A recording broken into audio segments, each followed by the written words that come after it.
بسم الله الرحمن الرحيم قال وحدثني عن مالك عن يحيى بن سعيد أنه سمع سعيد بن المسيب يسأل عن الوضوء من الغائط بالماء يسأل عن الوضوء من الغائط بالماء فقال سعيد إنما ذلك وضوء النساء.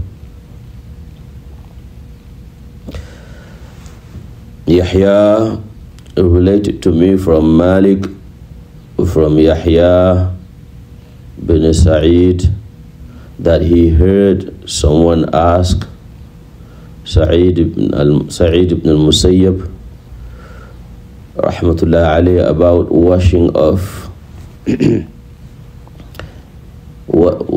off al-gha'id, excreta, like a feces, with water. Sa'id said that is the way women wash. He means that for men it's enough for them to wipe themselves off, but as for women, it is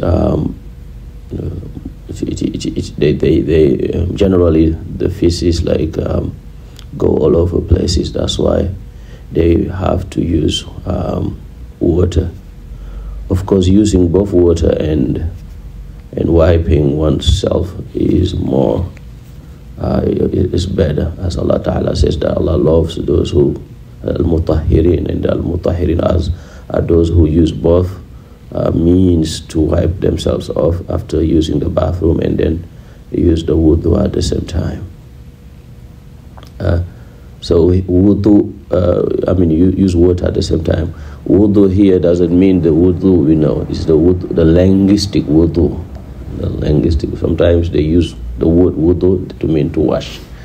Here when they say yus'al 'an al-wudu'i min al-gha'iti bil-ma', meaning to wash themselves after using the bathroom. In the kids' language, the number 2 they call it al-gha'it. But this is the adab of the Arabic language. Even the Quran calls it al-gha'it aw ja'a ahadukum min al-gha'it. Al-gha'it is the place where the person goes. It is the lower part of the earth that they used to go to relieve themselves. In this hadith we have both two giant people of hadith. Yahya ibn Sa'id is one of the greatest muhaddithun of al-Madinah. He was a student of the 7 scholars of Medina. They call it al-fuqaha al-sab'ah, the greatest scholars of Medina after the Sahaba. He studied with all of them. One of them is Sa'id ibn al-Musayyab, from whom he narrated this hadith. He also met with some of the Sahaba, such as Anas ibn Malik radiyallahu ta'ala anhu. He was a young tabi'i, but many great scholars studied hadith with him. Yahya ibn Sa'id. Imam Malik said every scholar of Medina, everyone who left Medina for Iraq was affected, but Yahya, so he never got affected, because there was a time that life was a little bit difficult. Then Abu Ja'far, the Khalifa, invited him to Iraq, and he made of him a qadi, and he passed away in Iraq. He was born, they say, before the 70s, meaning during the time of Abdullah ibn Zubayr, when Abdullah ibn Zubayr ruled Al-Hijaz, both Mecca and Medina, but he passed away in Iraq. Some say the year 43, some say the year 46. He was plus 70.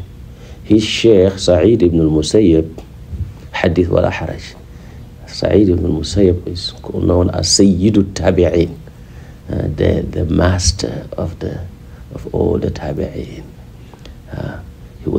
born during the Khilaf of Sayyidina Umar ibn al-Khattab radiallahu ta'ala anhu, the year 15.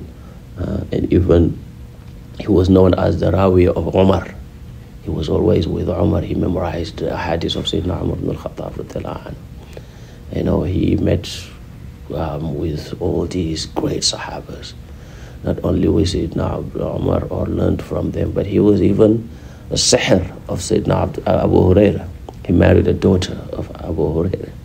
And even Abu Huraira used to ask him about Umar ibn al-Khattab, the riwayah of Umar, and he memorized the ahadith of Sayyidina Abu Huraira.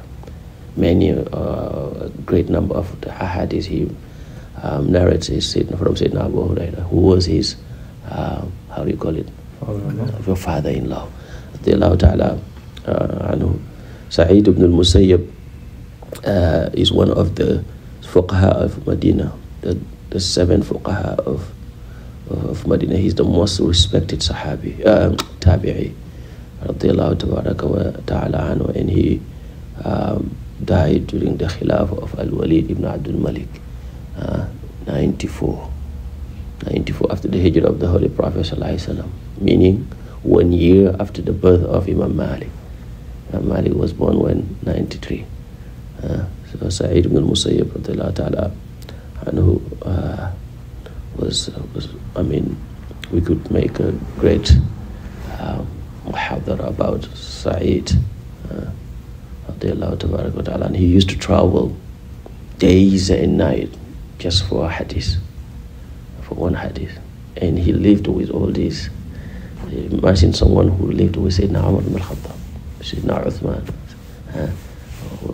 who was a direct student of Umar, of Abu Huraira. Yet he would travel, looking, verifying if a hadith was correct. Radiyallahu tabaraka wa ta'ala anhu. And he died. When he died, he said, "Don't let anyone go after me." I don't want like a big janazah. Don't let anyone crying follow me. I have enough. Don't cause me more trouble there. May Allah tabaraka wa ta'ala have mercy on all of them. هذا وصلى الله على سيدنا محمد وعلى آله وصحبه وسلم. آمين. بارك الله فيكم.